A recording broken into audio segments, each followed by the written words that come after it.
మనిద్దరి మధ్యలో ఏ జన్మలో ఏ తీరని రుణం ఉందో, మరెందుకు ఇంతలో ఈ బంధనం ఇన్నింతలు పెరిగిందో, అమాయకమైన నీ చిన్నారి నవ్వును ఏ తల్లి కందో, ఇటే నీ దారి ఉందని నిన్ను ఏ సుడి గాలి పంపిందో.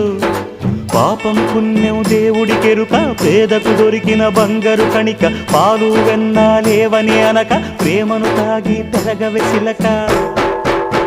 వలేసే పాడు లోకం కంటపడక ఉండు నాయనక, ఇలా నా గుండెలోనే గువ్వల కొలు ఉండిపోయింక. ఇటే పోస్తే ఎమున్నైనా నిలేస్తానే, మరింక ఏ కీడు నీ వంక రాలేదు.